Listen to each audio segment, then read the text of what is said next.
Bismillahirrahmanirrahim. Assalamualaikum warahmatullahi wabarakatuh. Selamat datang kembali di channel Adi Setiawan. Dan kali ini kita akan mereview Fedora terbaru lagi. Ini adalah Fedora 35. Ya, Fedora merupakan salah satu distribusi Linux yang memiliki sistem rilis 2 kali dalam setahun. Jadi hampir sama seperti Ubuntu. Dan versi yang kita bahas sekarang ini adalah versi 35 yang tentu membawa perubahan software yang lebih baru dibandingkan dengan versi 34 yang dirilis beberapa bulan yang lalu. Untuk Anda yang tertarik untuk menggunakan Fedora 35, Anda bisa mengunjungi website resminya di getfedora.org, di mana di sini untuk Fedora di branding sebagai Welcome to Freedom.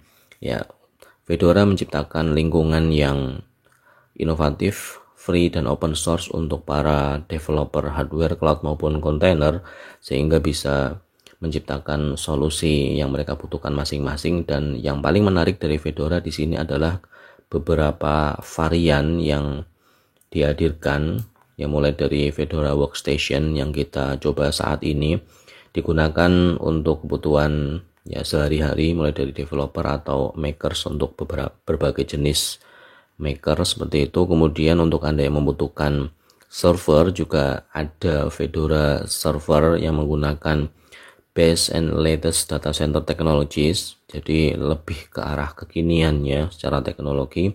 Lalu juga sudah ada edisi resmi Fedora IoT untuk pengembangan lingkungan IoT. Selain 3 official edition yang ada di atas, ada juga Fedora Core OS, Fedora Silverblue, kemudian masih ada lagi Fedora Spin yang menggunakan desktop environment, ya bukan GNOME karena standarnya adalah desktop environment GNOME. Kemudian ada juga Fedora Labs yang memang sudah dibundling dengan software-software dengan kebutuhan tertentu, mulai dari Python Classroom, kemudian Fedora Scientific, dan yang lain-lain, ada banyak. Kemudian ada juga yang alternatif download untuk special purposes seperti itu. Kemudian secara update di Fedora 35 ini, kalau kita lihat di Fedora Magazine, ya fedora-magazine.org, Fedora 35 merupakan ya Fedora Linux untuk kebutuhan sehari-hari. Dan di sini yang di highlight salah satunya adalah penggunaan GNOME 40, jadi 41 tepatnya. Jadi ketika kemarin Fedora 34 dirilis menggunakan GNOME 40, maka sekarang ketika Fedora 35 dirilis sudah menggunakan GNOME 41, yang mana mengikut sertakan ya improvement di power management. Kemudian ada perubahan, adanya penambahan aplikasi namanya Connection untuk remote desktop. Lalu selain dua hal tadi, GNOME dan Connection, di sini tentu saja secara software ada juga perubahan yang cukup signifikan, terutama untuk Anda programmer.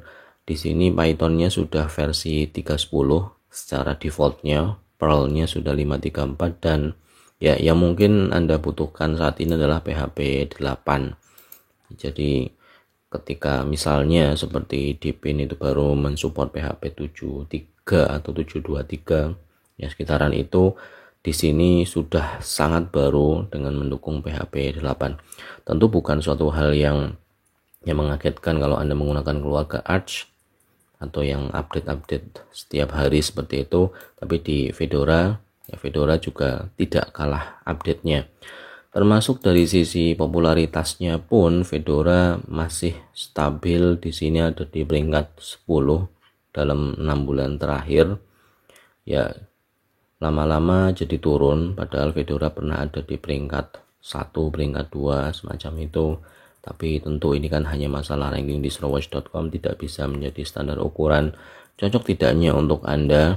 Dan di tabel sini Anda bisa menjumpai begitu panjang perjalanan yang sudah dilalui oleh Fedora mulai dari tahun 2003 ya, versi Yero, Tetnang dan sebagainya. Kemudian pertama kali saya berkenalan dengan Fedora 10 atau 11, dan sekarang sudah sangat jauh menuju angka 35. Dan di versi yang 35 bahkan sudah ada rawheadnya pula yang semacam versi testing mungkin. Di sini secara internal karena merupakan sebuah proyek yang disponsori oleh Red Hat. Jadi di bagian bawah ini Anda akan menjumpai Fedora itu disponsori oleh Red Hat, bahkan menjadi mesin testingnya Red Hat untuk menguji coba teknologi terbarunya mereka. Dan dengan menggunakan release mode fix keluarga RPM, di sini banyak yang akan berwarna hijau, yang artinya software-software yang ada di sini by default adalah software-software yang terbaru. Bahkan juga ada software yang di sini di highlight warna merah, warna merahnya ini bukan karena error, tapi warna merah berarti saking update-nya software tersebut sehingga versi development-nya pun sudah dites di sini.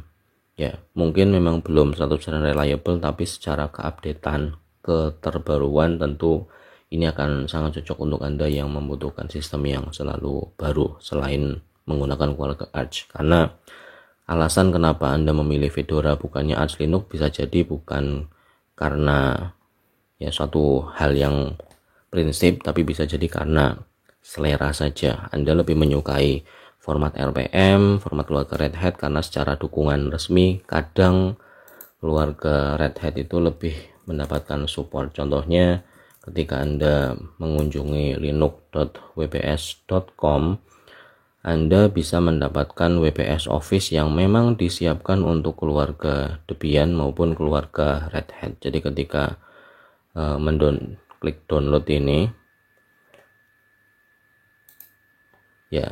RPM package secara umum sangat didukung oleh software-software yang ada di luar sana, mulai dari WPS yang gampang di sini WPS karena di Arch, kemudian di keluarga Void itu tidak didukung secara resmi, tapi WPS mendukung Deb package dan RPM package keluarga Debian dan keluarga Red Hat. Kemudian Visual Studio Code juga ada paket RPM-nya.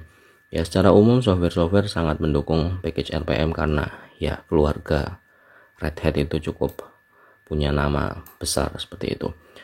Jadi bisa jadi Anda akan lebih memilih keluarga Red Hat, dan untuk yang terbaru Anda bisa mencoba Fedora.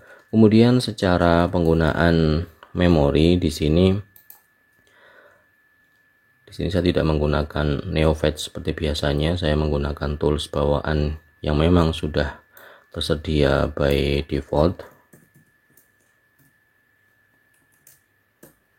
Dengan menggunakan top, saat ini ketika tidak menjalankan aplikasi apapun, memori yang terpakai hanya 717 saja. Ketika tadi baru pertama kali dijalankan, RAM-nya hanya 638. Tipikal penggunaan GNOME masa kini 700-an MB, dan meskipun kelihatannya kecil, tapi bersiap saja untuk GNOME karena memang tidak seringan XFCE apalagi yang Window Manager.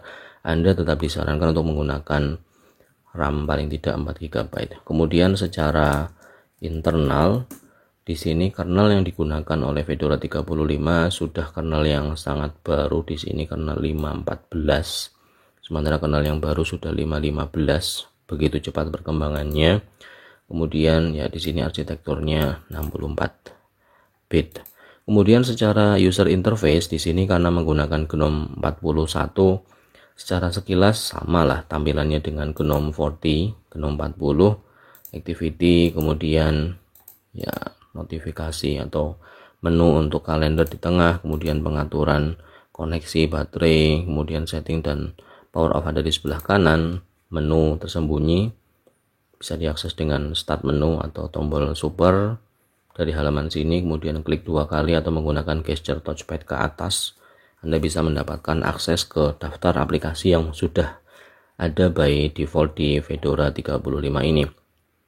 Secara umum kalau kita lihat secara sekilas saja, ini adalah aplikasi yang memang selalu rutin muncul di Fedora dari versi kemarin-kemarin. Kontak, weather, clock, kemudian maps, video sudah ada, kemudian kalkulator, text editornya juga ini keluarga GNOME semua, jadi pasti menggunakan Gedit 41 Alpha, jadi malah yang sangat baru versi Alpha sudah ada di sini. Kemudian dokumen scanner, Fedora Media Writer, setting, sistem monitor juga ya sudah dengan tampilan yang lebih modern lagi. Ya, di sini konsumsi memori yang terbaca 1,5 GB, swipe terpakai 900 MB. Kemudian setting sudah ada paket LibreOffice, lalu ada Boxsys di mana Anda bisa menjalankan virtual machine di sini.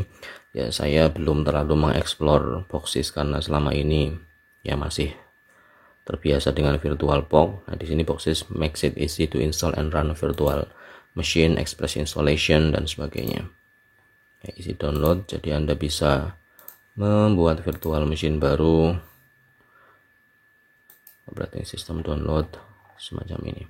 Jadi untuk Anda yang membutuhkan akses ke virtual machine bisa menggunakan Boxsys. Kemudian terminal di bagian utility, ya ini cukup standar di usage. Connection tadi yang aplikasi baru yang muncul, remote desktop prinsipnya ya welcome to connection. Di sini use other desktop remotely, can control pointer and keyboard to connect to different operating system, enable remote desktop. Oke, ya prinsipnya seperti itu, RDP dan VNC. Lalu di sini untuk screenshot juga ada karakter ya emoji yang ya ini juga sering muncul di keluarga Ubuntu. Ya bisa Anda copy karakternya, kemudian tinggal kirimkan ke layanan chatting yang Anda sukai. Oke, kemudian help Jis untuk webcam, dan ya di sini sudah ada LibreOffice. Kita cek versi berapa, mestinya sudah versi yang sangat baru, harusnya sih versi 7.2 atau malah bisa saja lebih baru, tapi yang penting ini sudah versi 7, tentu sudah yang ya sudah sangat cukup untuk kebutuhan Anda sehari-hari. Oke, mana ini tampilannya?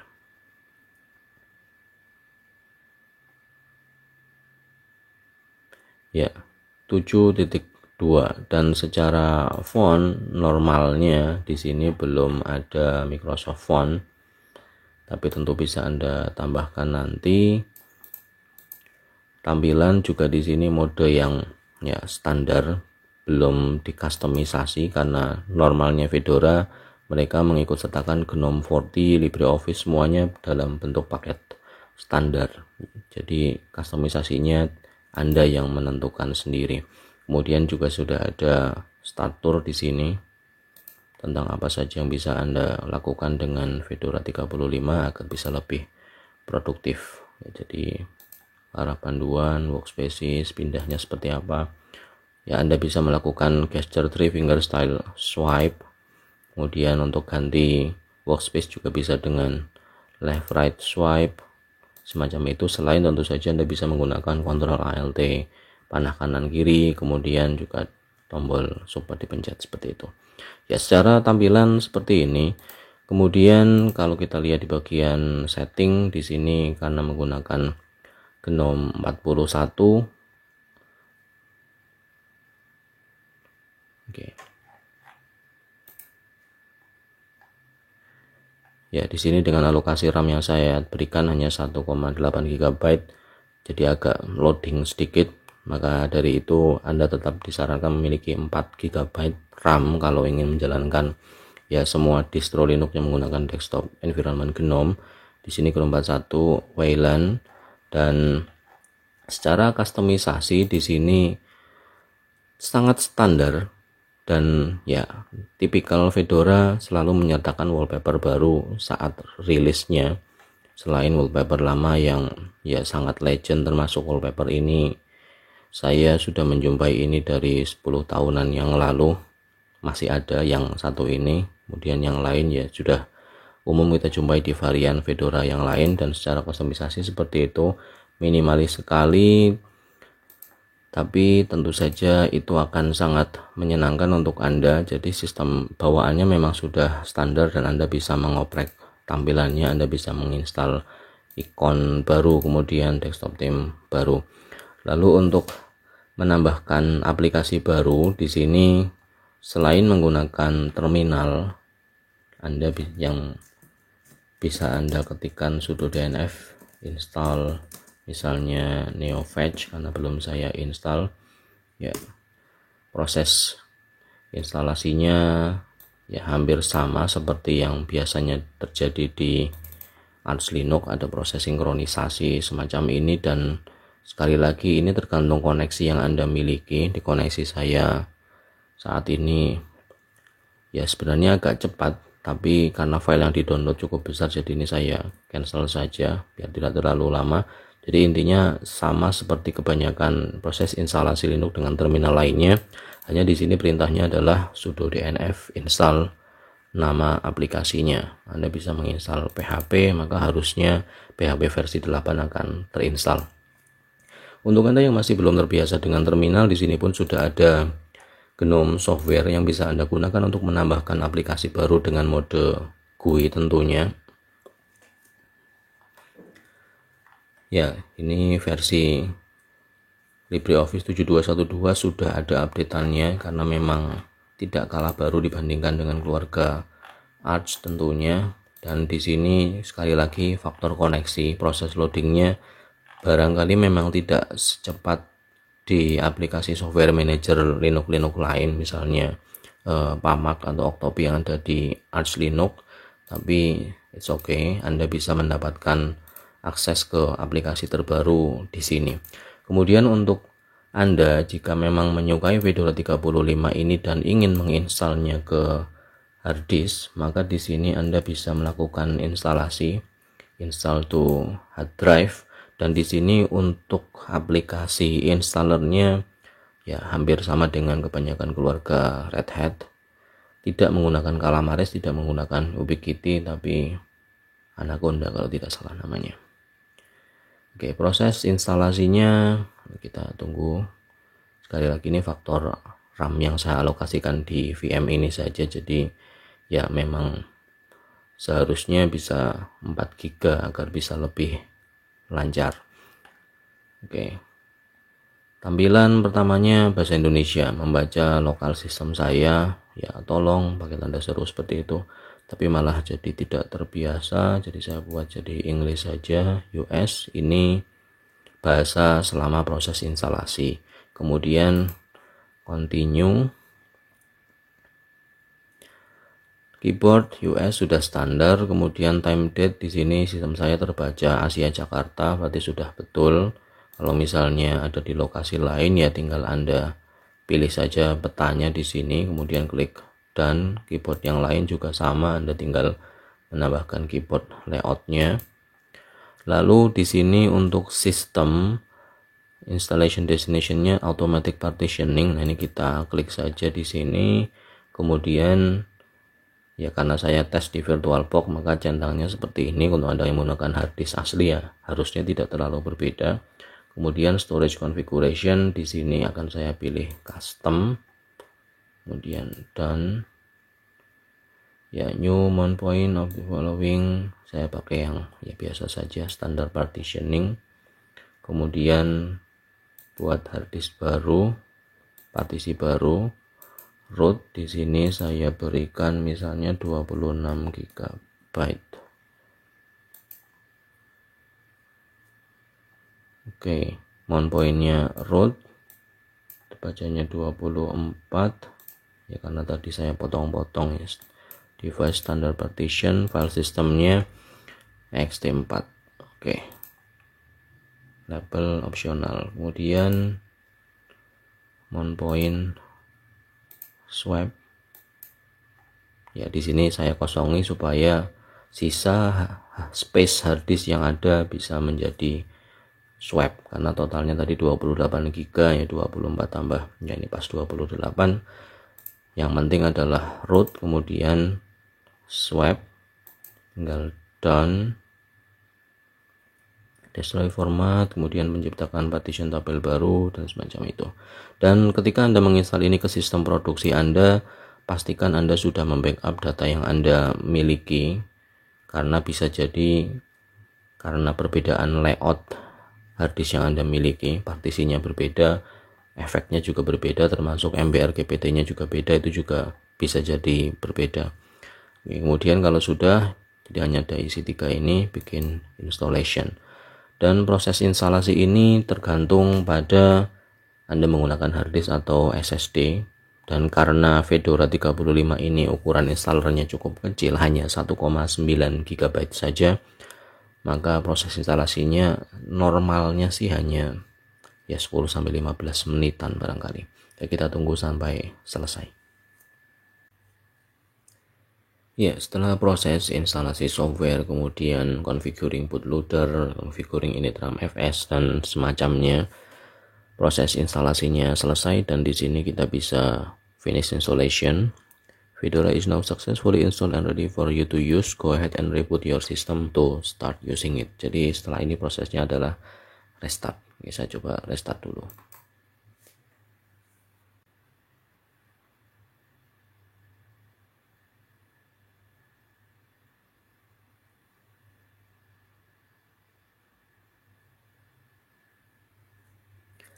Dan saat sudah di restart, maka kita akan mendapatkan sambutan welcome to Fedora Linux 35. Ada beberapa setup yang perlu kita lakukan dan di sini sebenarnya tampilannya bersama seperti setup Ubuntu atau semacamnya.